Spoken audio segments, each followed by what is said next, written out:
যারা ডাব্লিউবিসিএস এর পিএসসি মানে PSC WBCS form fill up করেছিলে তাদের এডিট উইন্ডো তো দেওয়া হয়ে গেছে, সবাই জানো।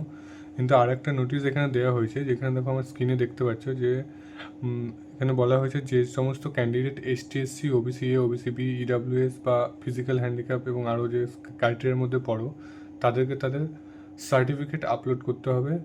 22/12 থেকে সেই সার্টিফিকেট আপলোড করা শুরু হবে, 29/12-র মধ্যে আপলোড করতে হবে। কীভাবে আপলোড করবে দেখো, এখানে তোমাদেরকে যাবে পিএসসির ওয়েবসাইটে এখানে আসার পর হোমে আসবে, লগ ইন যেভাবে তোমরা ফর্ম ফিল আপ করেছিলে যেখানে লগ ইন আছে, লগ ইনে যাবে, নিজেদের আইডি পাসওয়ার্ড দেবে, দেন এরকম পেজ ওপেন হবে যেখানে তুমি কত কী ফর্ম ফিল আপ করেছো দেখাবে। তো এখানে দেখো রিসেন্ট যে পিএসসি ফর্ম ফিল আপটা হয়েছে ডাব্লিউবিসিএসে, সেখানে পাশে দেখো এডিট অপশানটা আছে, এডিট অপশানে ক্লিক করবে। এডিট অপশানে ক্লিক করলে তোমাদেরকে এখানে এরকম অপশান দেখাবে যেখানে তুমি তোমার প্রথমে যে নাম ফাম আছে, ফোন নাম্বার আছে, এগুলো তো কারেকশন করতে পারবে না। এইখানে শুধুমাত্র অ্যাড্রেস কারেকশন করতে পারবে এইখানে, এবং যে কাস্ট সেটা কারেকশন করতে পারবে। তো আমি যে ক্যান্ডিডেটটা খুলেছি সেটা হচ্ছে এসসি ক্যান্ডিডেট, মানে সে এসসি ক্যাটাগরিতে বিলং করে। তো তার মানে সার্টিফিকেটটা আপলোড যখন ফর্ম ফিল আপ করেছিলাম তখন তো আপলোডের অপশন ছিল না, কিন্তু এখন আপলোড করতে হবে।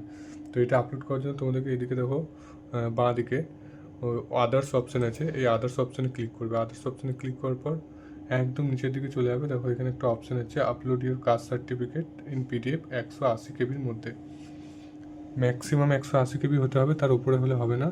তো এখানে 180 কেবির মধ্যে পিডিএফ বানিয়ে এখানে আপলোড করে দিতে হবে, এবং যে নোটিশটা ওখানে লেখা ছিল সেটা এখানে লেখা আছে ST SC OBC A OBC B EWS এবং ফিজিক্যাল হ্যান্ডিক্যাপ যে সমস্ত ক্যান্ডিডেটরা আছে তারা নিজেদের কাস্ট সার্টিফিকেট এখানে আপলোড করে দাও। এবং আপলোড করার পর তোমাদেরকে এখানে দেখো দুটো করে অপশান দেখাচ্ছে, প্রতিটা অপশান। তো এগুলো টিকমার্ক কোনো ছেড়খানি করার দরকার নেই, যেরকম আছে সেরকম রেখে দেবে।